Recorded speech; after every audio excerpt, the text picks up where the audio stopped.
साल 2021 में हमारे देश की जंग जारी रही कोविड-19 के खिलाफ, लेकिन उसके साथ-साथ कई नेचुरल डिजास्टर्स भी हमारे सामने आए, चाहे वो उत्तराखंड फ्लड्स की बात हो, महाबलेश्वर में जो बाढ़ आई उसकी बात हो, और इस वक्त जब हम यहाँ पर बात कर रहे हैं, तो यूपी में 600 से ज्यादा गांव हैं जो फ्लड फ्यूरी के साथ बैटल कर रहे हैं। और ऑफ कोर्स हमारे सामने था साइक्लोन यास, हमारे सामने था साइक्लोन ताउते, और ये कहीं ना कहीं सिग्नल नहीं है, ये अब रियलिटी है कि अब एनवायरनमेंट हमें सिग्नल्स देना बंद कर चुका है और रियलिटी हमारे सामने लाकर रख रहा है। मेरा नाम है अरुण सिंह। इस खास लाइव में बहुत बहुत स्वागत है आपका। आज एनवायरनमेंट पर हमारा फोकस रहने वाला है। बनेगा स्वस्थ इंडिया एक होलिस्टिक अप्रोच जो है वो अपनाता है ताकि सेहत जो है आपकी बेहतर हो सके, और उसमें एनवायरनमेंट का सबसे बड़ा रोल है।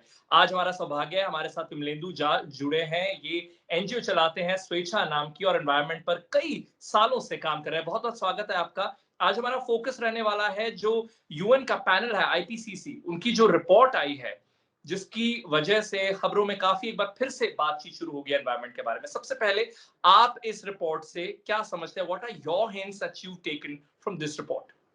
धन्यवाद अरुण। तो सबसे पहले तो एक बहुत इंपॉर्टेंट चीज जो इस आईपीसीसी रिपोर्ट से निकल के आती है वो ये है कि अब इफ एंड बट और मे बी से काम नहीं चलने वाला है। कोई शंका नहीं है कि क्लाइमेट चेंज है या नहीं है। बहुत ही निर्णायक तौर से और डेटा और साइंस के तौर से इस आईपीसीसी की रिपोर्ट ने क्लियरली कहा है कि क्लाइमेट चेंज हो रहा है, क्लाइमेट चेंज का इफेक्ट हो रहा है। भारत जैसे देश और बहुत सारे देश जो है उनके ऊपर इसका इम्पैक्ट भविष्य में तो बहुत ज्यादा होगा। ऑलरेडी वर्तमान में जो है स्थिति भयावह हो चुकी है। So it's almost a code red that IPCC report talks about कि climate change is not an imagination, it's not a संभावना, it is a reality and it is something which. एक बहुत अच्छी चीज जो इस रिपोर्ट में कही गई है कि जिस तरह से पूरा का पूरा विश्व इकोनॉमिक ग्रोथ को चेज कर रहा है, बहुत मेन कारण अगर हम देखें क्लाइमेट चेंज का या फिर इस विनाश का या फिर इन तरह के जो हम हर तरफ देख रहे हैं कि एक अलग तरह की महामारी, मतलब कोविड तो एक वेव होता है, क्लाइमेट चेंज तो पूरा 365 दिन का वेव है क्लाइमेट चेंज।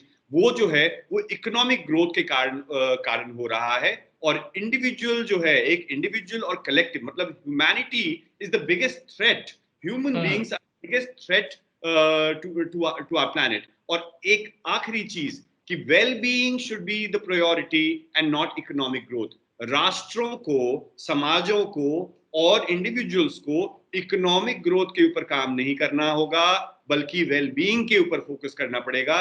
तभी हम इस चीज से निकल रहे हैं। और इस रिपोर्ट में बहुत अच्छी चीज ये है कि बहुत अलग अलग तरह की सिनेरियोज बिल्ड की गई है कि अगर आप ऐसा करेंगे तो ऐसा होगा, और उसके लिए डेटा है, और आप नहीं करेंगे तो इस कदर स्थिति खराब हो सकती है। तो 1.5 डिग्रीज के बारे में जो कि एक टारगेट है जो अब हम 20 साल में ही पूरा करने वाले हैं। इन द सेंस हमारी स्थिति पहले जो 40 साल में या 50 साल में खराब होने वाली थी वो 20 साल में ही खराब हो जाएगी। That's the best case scenario that we are talking about. And worst case scenario is कि अगर हम अभी भी नहीं सुधरे तो 4.4 डिग्रीज जो है टेम्परेचर राइज होगा हमारे प्लैनेट का, और उसका असर जो है हमारी आबो हवा, हमारी कार्बन सिंक, हमारे जंगल, हमारे समुंदर, हमारी नदियां, सबके ऊपर पड़ने वाला है। ये भी कहा गया है कि भारत के बहुत सारे शहर तो पानी के नीचे डूब जाएंगे।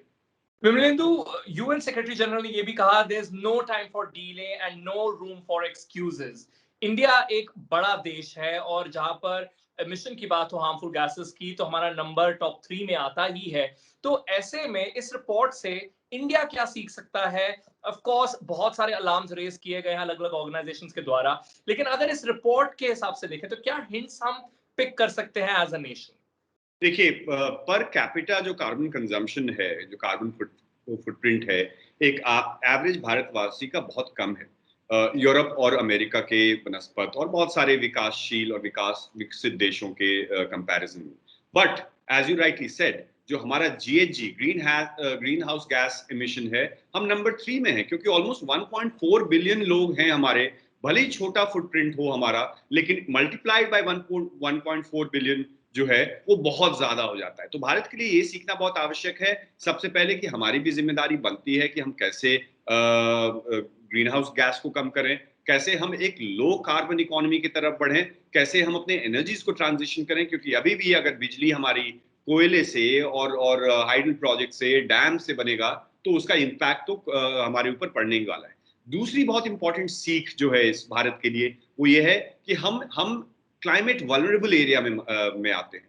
हमारी जो वल्नरेबिलिटी है, अगर आप देखें तो इस रिपोर्ट में क्लियरली कहा गया कि इंडियन ओशन की जो तापमान है, बाकी सारे जो और ओशंस हैं उसके उसके मुकाबले इंडियन ओशन का टेम्परेचर सबसे ज्यादा बढ़ रहा है।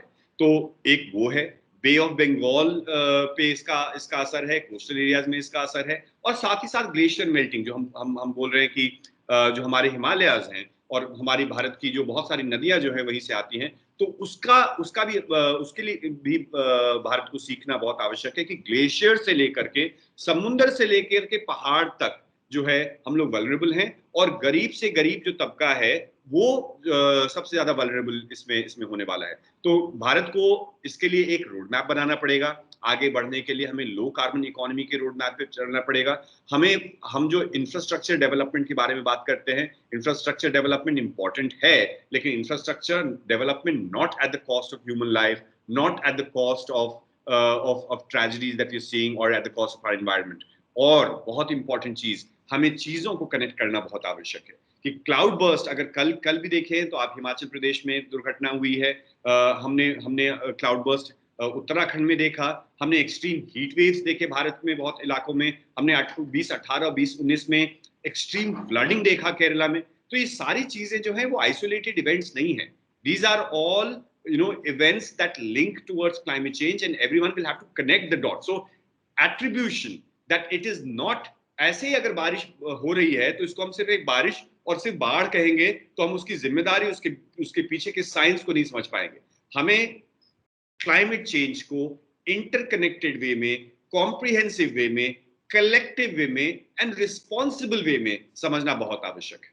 तो विमलेंदु, जैसे आपने सम अप किया है, जो आपने बातें बताई है रिपोर्ट की, अगर उसका कंक्लूजन में मैं बात करूं तो रिपोर्ट कहती है कि ह्यूमंस आर रिस्पांसिबल, वहीं जो अर्थ है वो और ज्यादा वार्म हो रही है, सी लेवल जो है वो राइज हो रहे हैं, and hot extremes are more frequent. So that is how I would like to sum it up. But अब आखिर में दो अहम चीजें हम डिस्कस कर लेते हैं। सबसे पहले तो जो अभी तक के हमने त्रासदियां देखी हैं इस साल की, तो उसके पीछे आप किसको जिम्मेदार ठहराते हैं इंडिया के कॉन्टेक्स्ट में? आपने रिलीफ जो वर्क है वो भी एक तरह से आपने बताया कि क्या क्या चीजें हम कर सकते हैं इन सब चैलेंजेस को डील करने के लिए। लेकिन अगर इन इन स्पेसिफिक डिजास्टर्स की अगर बात कर ले, लेट्स से अगर हम ग्लेशियर रिट्रीट की बात कर ले, या फिर इंडियन ओशन की जैसे आपने बात की कि टेम्परेचर बढ़ रहा है, तो रीसेंट डिजास्टर से क्या आप सीखते हैं और क्या आपकी लर्निंग है? देखिए, कलेक्टिव फेलियर है, किसी एक व्यक्ति या एक संस्था या एक सरकार को इसके बारे में जिम्मेदार ठहराना गलत होगा। मैं तो कहूंगा कि ये हम सबों का कलेक्टिव फेलियर है, और कलेक्टिव फेलियर दो चीजों पे है। एक कि हम इस बात की समझ नहीं बना पा रहे हैं कि ये सब चीजें जो है वो हमारे बिहेवियर, हमारे एक्शन, हमारे इंफ्रास्ट्रक्चर डेवलपमेंट के कारण है, और साथ ही साथ एक तो है समझ की बात, समझ नहीं बनाने की बात, और दूसरी बात यह है कि हम तत्परता से उसका रिएक्ट नहीं कर रहे, उसके बारे में मिटिगेशन प्लान हमारे पास नहीं है। कि अगर हम देख रहे हैं कि 2018 में फ्लड्स हुए, तो 2019 में फ्लड्स ना हो, फ्लड्स तो हम शायद नहीं रोक पाएंगे, लेकिन उसके लिए प्रिपेयर्डनेस तो हम करेंगे ना, कि अगले बार हम जंगल काट करके नदियों के रास्ते में हम मकाने नहीं बनाएंगे। अगर आप देखेंगे तो जहां जहां फ्लडिंग हो रहा है, वो सारे जहां पे हमने नेचर के लॉज और हमारी जो लॉ ऑफ द लैंड है, एनवायरमेंटल लॉज को वायलेट करके हमने नदियों के ऊपर एयरपोर्ट बनाया है, हमने बड़े बड़े इकोनॉमिक जोन्स बनाए हैं। तो वो समझ बहुत जरूरी है कि हम पेड़ काट करके फ्लाईओवर तो बना लेंगे, लेकिन कल सांस जो हमें लेनी पड़ेगी तो वो एक गाड़ी के एग्जॉस्ट से हम सांस नहीं ले सकते। सांस के लिए पेड़ की आवश्यकता है। हम भले ही चांद पे पहुंच जाएं, लेकिन धरती पे भी तो हवा रहनी चाहिए, धरती पे भी तो पानी होनी चाहिए। 60% पानी अगर भारत का प्रदूषित है, मतलब surface water, most of our rivers are completely polluted. It is something which is high time that we wake up and do something about it. Climate change will have to be broken down into minor, small, specific resource management. Resource management of water, resource management of our forests, resource management of our air, resource management of people's right over these resources. And that's where we'll understand climate change and combat climate change collectively. Coming back to the question that I wanted to ask within this as well, and that's my last question. This is about the floods that we're seeing in UP. Over 600 villages are battling this flood fury. And of course, we've seen multiple incidents of landslides in hilly areas. We've seen Maharashtra battling with this, flooding every single year. But at this moment, in September, let's say August, September, we're seeing floods in Uttar Pradesh. You're very close to Uttar Pradesh. Yours is a Delhi-based NGO. Lastly, if you can comment on this, what do you think is the cause here, and what are we fighting here?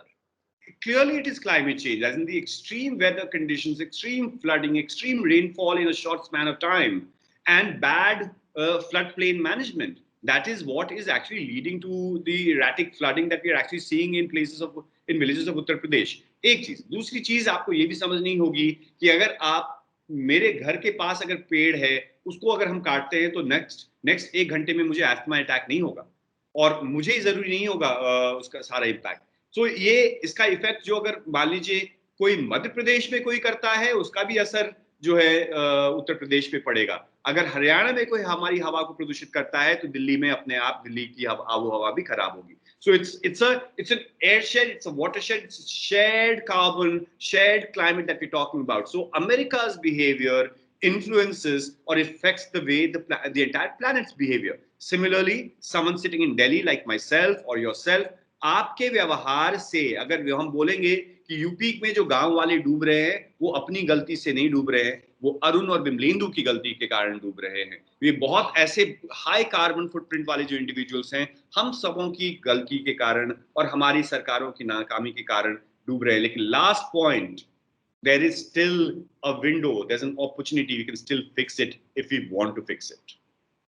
बिल्कुल, और एक आपने बहुत अहम point उठाया, वो interdependency का, कि हर स्टेट दूसरी स्टेट पर डिपेंडेंट है और इवन कंट्रीज भी एक दूसरे पर डिपेंडेंट है। जो पानी और हवा है वो कोई सीमा या कोई बॉर्डर नहीं जानते हैं, और इसीलिए एक साथ होकर हमें ये काम करना होगा। विमलेंदु, बहुत बहुत आपका शुक्रिया कि आपने इस रिपोर्ट को हमारे लिए डिकोड किया और कुछ तथ्य जो है हमारे सामने रखे। बहुत बहुत शुक्रिया।